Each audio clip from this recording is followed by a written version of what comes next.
وہ کام کرو نقطہ نگر کہلاؤ، روح ادب جان و ہنر کہلاؤ، برتو نہ اسلوب سخن دیدہ وروں، لفظوں کے فقط شعبدہ گر کہلاؤ۔ اردو دنیا کی مقبول ترین زبان ہے۔ اس کی شیرینی اور مٹھاس نے ہر عہد اور ہر زمانے میں لوگوں کے دلوں کے اوپر حکمرانی کی ہے۔ یہی سبب ہے کہ اس کی مقبولیت کل بھی تھی اور آج بھی ہے۔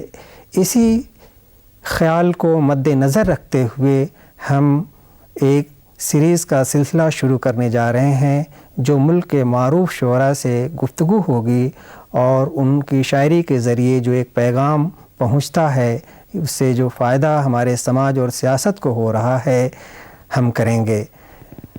یہ سلسلہ سب سے پہلے منور رانا کی شاعری اور ان کی شخصیت سے ہوگا۔ اس میں 3 حصوں میں ان سے گفتگو کی جائے گی۔ پہلے ایپیسوڈ کے اندر پروفیسر عزیز اندوری صاحب منور رانا سے ان کی بچپن کی تعلیم، تربیت، ان کی شاعری میں فکر اور ماں کا تصور کیسے آیا، وہ مشاعرے کے ذریعے کیا پیغام دینا چاہ رہے ہیں، وہ کیا سماج میں اصلاح چاہتے ہیں، سماج میں کیا اصلاح چاہتے ہیں، تعلیم کو کس نہج پہ لے جانا چاہتے ہیں، ان تمام موضوعات کے اوپر گفتگو ہوگی۔ آئیے ہم اس گفتگو سے محظوظ ہوں۔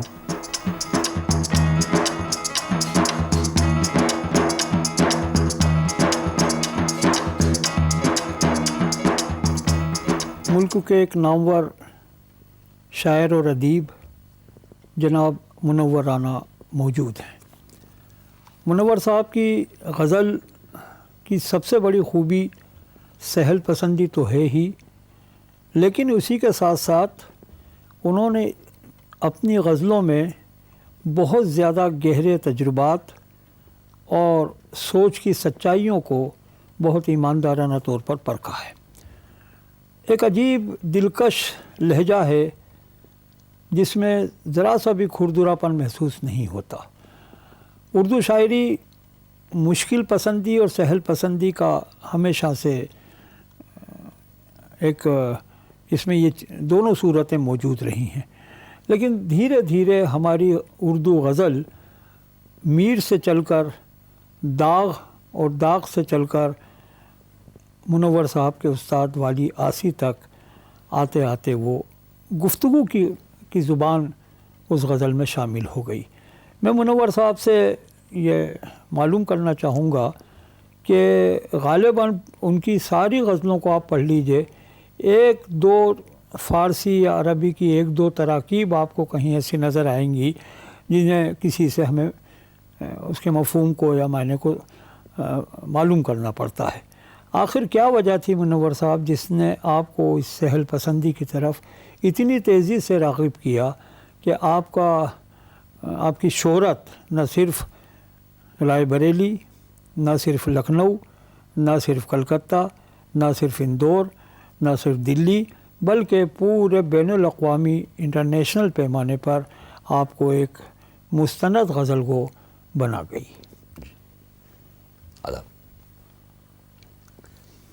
اصل میں سر ایسا ہے کہ چونکہ جیسا آپ نے فرمایا کہ میری پیدائش یا بچپن کا تعلق رائے بریلی سے تھا، کچھ دنوں تک میں لکھنؤ میں تھا، اپنی دادی کے پاس وہاں پڑھتا تھا۔ اس کے بعد بقیہ جو بھی تعلیم حاصل کی وہ کلکتے میں حاصل کی۔ سب سے بڑی وجہ یہ ہے کہ جو ہمارے استاد تھے والی آسی صاحب، چونکہ وہ داغ اسکول سے تعلق رکھتے تھے، ان کے والد مولانا عبدالباری آسی جو علامہ ناطق گلاوٹوی کے شاگرد تھے، اس طرح سے داغ ناطق صاحب کا تعلق بھی کلکتے سے ہی تھا؟ جی، ناطق گلاوٹوی کا نہیں، ان کا وحشت کلکتی سے۔ ہاں، ناطق صاحب کا گلاوٹی ایک جگہ ہے، چونکہ اولدن کے مولانا عبدالباری آسی بھی تھے، ان سے کچھ رشتہ داریاں بھی تھیں، تو اس طرح سے وہ داغ اسکول کے لوگ تھے۔ جب بھی ہم کسی تو جب والی بھائی کی ہم سرپرستی میں ہم آئے تو ہم جب بھی کبھی کوئی ترکیب اضافی کا استعمال کرتے تھے تو ہمیشہ وہ ٹوک دیتے تھے، کہتے تھے نہیں، جو بات آسانی سے کہی جا سکتی ہے اس کو مشکل طریقے سے کہنا اچھا نہیں ہے۔ تو ہمیشہ وہ کہتے تھے مصرع ایسے پہنچنا چاہیے جیسے شکرا مینا کی طرف پہنچتا ہے۔ شکرا مصرع ایسے پہنچنا چاہیے جیسے تیر اپنے دشمن کے سینے تک پہنچتا ہے. مصرع ایسے پہنچنا چاہیے جیسے اندھیرا ہونے کے باوجود چڑیا اپنے گھونسلے میں پہنچ جاتی ہے. جی جی. تو ظاہر سی بات ہے کہ جب ہم والی بھائی کی یہ جو باتیں تھیں جو ہمارے استاد اور بقیہ استادوں نے بھی یہ بات کہی ہے جو ہمارے اردو شاعری کے جو بڑے لوگ ہیں، تو اس میں ہماری کوشش ہمیشہ سے یہی رہی کہ ہم نے ترکیب اضافی سے بچنا چاہا. منور صاحب میں معافی چاہتا ہوں، کہیں ایسا تو نہیں تھا کہ اس زمانے کی جو ترکیب شاعری تھی جی سر، وہ اس عہد کا تقاضا تھا؟ مثلا عربی اور فارسی پوری طرح اردو غزل پر مسلط تھی، لیکن اس کے بیچ میں میر جیسا شاعر سر شام ہی سے بجھا سا رہتا ہے دل ہوا ہے چراغ مفلس کا، اس ترکیب میں شعر کہنے لگا. غالب نے کہے ابن مریم ہوا کرے کوئی. سر اس کے بعد داغ وغیرہ کے وہاں سے جو ایک زبان کو آسان کرنے کا سلیقہ اردو غزل کو دیا گیا، غالباً وہی بات آپ کے اسکول تک بھی آئی، والی بھائی کے وہاں تک، اور اس سے ہی آپ نے جو اثرات قبول کیے. آپ کو کیسا محسوس ہوتا ہے یہ اس قسم کے جو شعر آپ آسان ترین زبان میں عوام تک جب پہنچاتے ہیں تو وہ تاثرات بالکل علیحدہ ہوتے ہیں اور آپ کی غزل کی ایک شناخت بن گئے ہیں؟ سر آپ نے مطلب سوال کے طور پہ حکم فرمایا، بہت اچھا لگا مجھے. سر دیکھیے، جو میں نے والی بھائی سے سیکھا یا جو ایک سلسلہ ہے داغ اسکول کا، نون آروی کا، تو اس سے ہٹ کر دوسری ایک وجہ یہ بھی رہی کہ چونکہ میری بیشتر پرورش کلکتے میں ہوئی، جی. اور بنگلہ زبان کی ایک یہ خوبی ہے بنگلہ شاعری کی بھی کہ ان کے یہاں پر بہت زیادہ گہری بات بھی بہت آسانی سے کہی جاتی ہے. مثلا میں ایک ٹرین میں لوکل ٹرین میں سفر کر رہا تھا، تو میرے آبزرویشنز یا جو مشاہدے، دیکھیے سر جیسا یہ کہا جاتا ہے کہ مطالعہ بہت ضروری ہے، اس پر میرا اپنا آبزرویشن یہ ہے کہ یہ اس وقت کہا جاتا تھا جب گھر سے باہر رات میں گھومنے کو آوارگی کہا جاتا تھا. لیکن موجودہ زمانے میں ہم اتنی دور رہتے ہیں، اتنے فاصلوں پر نوکریاں کرتے ہیں کہ راتیں ہماری جو ہیں وہ دن جیسی معلوم ہوتی ہیں. تو ہم یہ سوچتے ہیں کہ شاید چونکہ ہم ایک تو ٹرانسپورٹ بزنس میں تھے تو اس میں اتنی دھوپ چھاؤں رہتی تھی کہ ہمارا مطالعہ ممکن ہے کہ بہت کم ہو، لیکن یہ ہے کہ ہمارے خیال سے ہمارے مشاہدے کے برابر جلدی سے مشاہدہ لوگوں میں نہیں ملے گا. مثلا سر ایسا ہے کہ جیسے میرا ٹرانسپورٹ کا بزنس ہے، اچانک کسی گاڑی کی ایکسیڈنٹ کی خبر ملتی ہے، میں جہاز پکڑتا ہوں، وہاں سے معلوم ہوا پٹنہ آتا ہوں، پٹنہ سے کسی ٹرک پہ بیٹھتا ہوں، میں اس مقام تک پہنچتا ہوں جہاں گاڑی کا ایکسیڈنٹ ہوا ہے، وہاں میں کسی سائیکل، رکشہ، مطلب جو بھی ہاتھ گاڑی میں بیٹھ کر کے گاؤں کے اندر جاتا ہوں. یہ 4-5 گھنٹے میں جو اتنی تبدیلیاں آتی ہیں یہ عام طور سے انسان کی زندگی میں نہیں ہوتی ہیں. شاید یہ میرے پیشے کا اثر رہا ٹرانسپورٹیشن کا، جو اس میں سیاحی کا بھی بہت موقع ملا، اور مطلب ٹاپکس کا بھی بہت مطلب یہ کہ موضوعات کا بھی مجھے سلیکشن کا موقع ملا. تو میں یہ عرض کرنا چاہتا تھا کہ بنگال میں ایک یہ خوبی ہے کہ جو بات آسانی سے کہی جاتی ہے وہ بڑی مشکل ہوتی ہے. مثلا سر وہ ایک ہم ٹرین میں، لوکل ٹرین میں بیٹھے ہوئے تھے، سب بنگالی آپس میں باتیں سب بیٹھے تھے جو MST کہلاتے ہیں، جو نوکری کرتے ہیں ڈیلی بیسس پر. اس میں سے ایک لڑکا کوئی اٹھا اور وہ 5 روپے کا 250 گرام انگور لے آیا. اپنے ساتھیوں سے اس نے کہا بنگلہ میں، کھابن؟ دوسرے نے کہا نا امی کھابو نا. اس کے بعد میں تو اس نے پوچھا کہ تمہارے گھر میں 2 وقت چولہا نہیں جلتا ہے اور تم 5 روپے کا انگور کھا رہے ہو. یہ بات تقریباً 25 برس پہلے کی ہوگی. تو اس نے کہا اس کے ساتھی نے کہ تمہارے گھر میں 2 وقت چولہا جلنے کی امید نہیں رہتی ہے اور تم 5 روپے کا انگور کھا رہے ہو. اس نے کہا ہم انگور اس لیے کھا رہے ہیں کہ ایک وقت جو چولہا جلتا ہے وہ جلتا رہے، ہم نہیں رہیں گے تو دوسرے وقت کے جلنے کا بھی. تو ہمیں لگتا ہے جیسے یہ ایک شاعری ہے.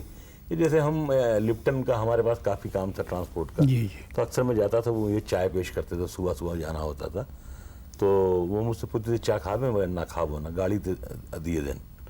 ہم کہتے تھے نہیں چائے ہم کو مت دیجیے، آپ ٹرک میں چائے دیجیے تاکہ ہمارے بچوں کو بھی چائے ملے گی.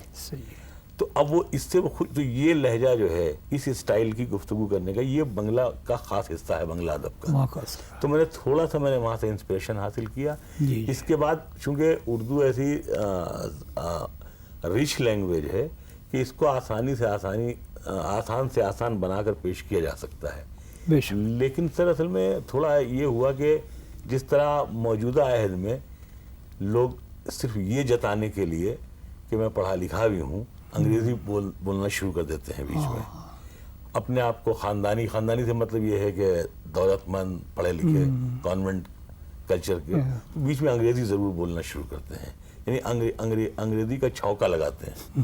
اسی طرح سر میرا اپنا خیال یہ ہے کہ جو نظیر وغیرہ کو جو نیگلیکٹ کیا گیا، جو شاد کو نیگلیکٹ کیا گیا، جی، یا یگانہ کو نیگلیکٹ کیا گیا، یا ایک میں نے اپنے ایک مضمون میں لکھا تھا کہ ایک شاعر ہوا کرتا تھا کلکتے میں، مست کلکتوی، جس کے بہت سے شعر ہیں، سرخرو ہوتا ہے انسان ٹوکرے کھانے کے بعد، وغیرہ وغیرہ، بہت سے شعر ہیں.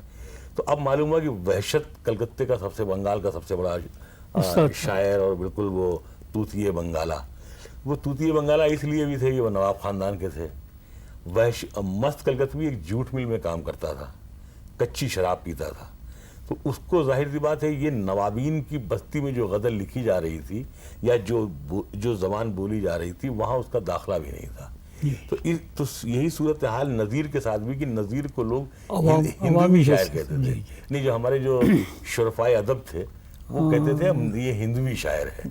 لیکن جس وقت نظیر مرکز میں آئے، یعنی جس وقت مطلب یہ ہے کہ وہ اجاگر ہوئے جو ایک لفظ ہے، تو اس کے بعد معلوم ہوا کہ ابھی میں نے پچھلے دنوں کسی کوئی مضمون پڑھا تھا کہ 27 لوگوں نے ان پر پی ایچ ڈی کی.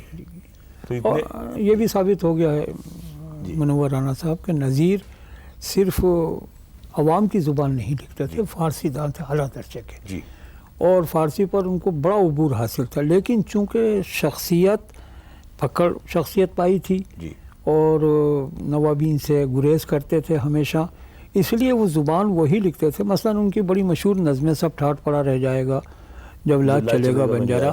اب ٹھاٹ لفظ کو منور صاحب آج سے 300 سال پہلے اردو غزل میں لانا، یہ ایک آسان کام نہیں تھا. وہاں اگر وہ سب عیش پڑا رہ جائے گا کہتے تو وہ ممکن ہے کہ وہ زبان دربار کی بن جاتی.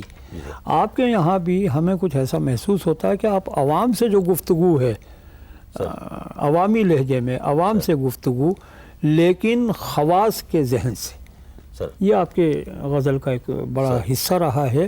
اور اسے آپ کس طریقے سے سماجی بکھراؤ میں بھی آپ اس کو اچھا استعمال کرتے ہیں؟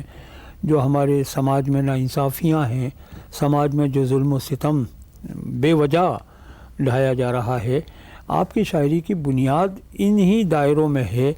تو میں چاہوں گا کہ یہ سماجی بکھراؤ پر کچھ اشعار سنائیں، کچھ یہ جو بلا ضرورت کا ظلم و ستم اور نفرت اور یہ سب کچھ آج کے عنوانات جس آتنکوادی تک کہہ دیا گیا ہے، یہ سب سلسلے آخر ہندوستان کی جو مشترکہ ملی جلی تہذیب ہے اس پر کس قدر یہ گندے اثرات ڈال رہے ہیں، اس کے خلاف آپ نے بہت کچھ کہا ہے. میں چاہوں گا کہ کچھ اشعار اس سلسلے سے آپ فرما دیں. میں سر ایک واقعہ میں چھوٹا سا دہرانا چاہتا ہوں اس تسلسل کے لیے، کہ میں نے یہ عرض کیا تھا کہ ٹرانسپورٹ کے کاروبار کی وجہ سے میرا مشاہدہ شاید بہت مضبوط ہوا. صحیح. آج سے تقریباً 14-15 برس پہلے کی بات ہے کہ مجھے ایک جگہ سے 2 ٹرک کمبل لوڈ کروا کر شملہ کے کسی گاؤں میں بھیجنا تھا. جی. تو جہاں سے اٹھنا تھا تو اس کا معلوم ہوا کہ اس عمارت کا یا اس انسٹیٹیوشن کا نام ہے چلڈرنس ولیج. اچھا. تو مجھے بڑی دلچسپی ہوئی کیونکہ یہ بڑے شہروں میں ولیج کا کانسیپٹ ہی نہیں ہے. تو جب گاڑی لوڈ ہونے کے لیے رات میں گئی تو میں خود بھی گیا وہاں. جی. تو وہ بچوں کا گاؤں جیسے چلڈرنس ولیج کے نام سے تھا. تو مجھے دلچسپی پیدا ہوئی. تو میں نے پوچھا کہ یہ صاحب اس کا کیا سلسلہ ہے. تو انہوں نے بتایا کہ دیکھیے یہاں پر وہ بچے جو ٹھکرائے ہوئے ہوتے ہیں، جو کوڑے گھروں میں ملتے ہیں، ہم ان کو اٹھا کر لاتے ہیں. صحیح. اور یہاں جو ہمارے یہاں جو ٹیچرز ہیں یا ننس ہیں، یہ ان میں مسلمز بھی ہیں، ہندو بھی ہیں. ننس نہیں ہیں بلکہ یہ ٹیچرز ہیں. تو ان میں سے کوئی بھی عورت اس کو اپنا بیٹا بناتی ہے. ذہنی طور پر کہتی ہے یہ میرا بیٹا ہے. شہر کا کوئی بھی امیر آدمی اس لحاظ سے اس کا باپ بننے کے لیے تیار ہوتا ہے کہ 20 سال تک اس کے اوپر جو خرچ آئے گا 1500 روپے مہینہ ایک بچے پر آ سکتا ہے, آپ 10 بچوں کے بھی باپ بن سکتے ہیں, تو اس کا خرچ وہ لوگ اٹھاتے ہیں. جیسے آپ چاہیں تو آپ بھی ایک بچے کے باپ بن سکتے ہیں. میں عرض کرنا یہ چاہتا تھا کہ جہاں لوگ اپنے بچوں کو معلوم ہو بورڈنگ میں بھیج کر ڈبے کا دودھ پلا کر بڑا کرنا چاہتے ہوں, وہاں دوسرے کے بچوں کو گود میں لے کر ان کو اپنی بلدیت دینا, ان کو اپنی ممتا دینا, تو انسانیت کے لیے بہت بڑا کام ہے. تو میں عرض یہی کرنا چاہتا تھا کہ دیکھیے یہ جو سماجی بکھراؤ ہے یہ اصل میں یہ ہے کہ اکثر میں کہتا ہوں کہ جو اچھی باتیں ہیں ان کا نہ میڈیا پرچار کرتی ہے نہ حکومت پرچار کرتی ہے, صرف وہ کمروں میں ہوتی ہیں یا کہیں پر بیٹھ کر کے بات ختم ہو جاتی ہے. اس کو مطلب اس طرح سے مطلب جو ہماری جو انفارمیشنز ہیں وہ عوام تک پہنچ نہیں پاتی ہیں. نتیجے کے طور پر جو ہماری محبتوں کی کہانیاں ہیں وہ دفن ہو جاتی ہیں, نفرتوں کی کہانیاں بہت ہائی لائٹ ہوتی ہیں. مثلاً 1992 میں 6 دسمبر کو بابری مسجد اور رام جنم بھومی والا جو واقعہ ہوا, اس پر ہندوستان میں جتنا کاغذ برباد ہوا اس سے ایک جنریشن جو تھی وہ ایجوکیٹڈ ہو سکتی تھی. جتنا پیسہ برباد ہوا اس سے یہ اہلیہ بائی جیسی کم سے کم 100 یونیورسٹیز بن سکتی تھی. لیکن میڈیا نے اس کو اتنا پھیلایا, اخبار, ٹیلی ویژن چینل, ہر طرح سے. اسی کے 10-12 سال بعد پنجاب کے کسی گاؤں میں ایک مسجد تھی جو آزادی کے بعد جس پر سکھوں نے قبضہ کر لیا تھا. وہاں نماز بھی الاؤ نہیں تھی, وہ بند پڑی ہوئی تھی. سکھوں کے جو گرو ہوں گے انہوں نے اس مسجد کی چابی اس شہر کے رہنے والے کسی مسلمان امام صاحب کو دی کہ آپ یہاں نماز شروع کروا دیجئے. میرا کہنے کا مطلب یہ ہے کہ ایک چیز کی اتنی پبلسٹی ہو کہ پوری دنیا میں ہم مشہور ہو جائیں کہ صاحب ہم یہ بھی سب کر سکتے ہیں. ایک چیز کی ہم پبلسٹی ہی نہ کریں تو ظاہر سی بات ہے کہ اس طرح ہم کیسے اپنی جو نئی نسل ہے ہم اس کو کیسے اچھی باتیں بتا سکتے ہیں.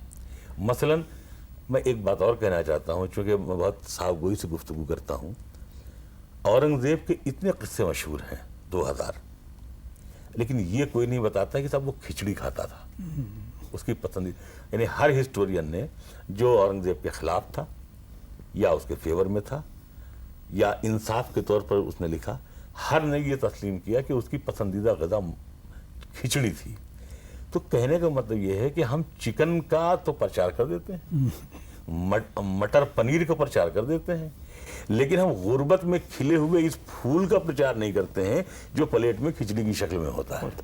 سادگی پسند بھی جو ہماری جو سادہ پسندی ہے, ہم ہندوستانیوں کی سادگی ہماری پہچان ہے, تو اس سے ہم ہٹ گئے. ہم اس وجہ سے ظاہر سی بات ہے جب ہم اچھی باتوں کا پرچار نہیں کر پاتے ہیں, اچھی باتوں کو ہم لوگوں تک پہنچا نہیں پاتے ہیں, اس وجہ سے غلط باتیں زیادہ مشہور ہو جاتی ہیں اور جو صحیح باتیں جن پر بات ہونی چاہیے اس پر ہم کر نہیں پاتے ہیں.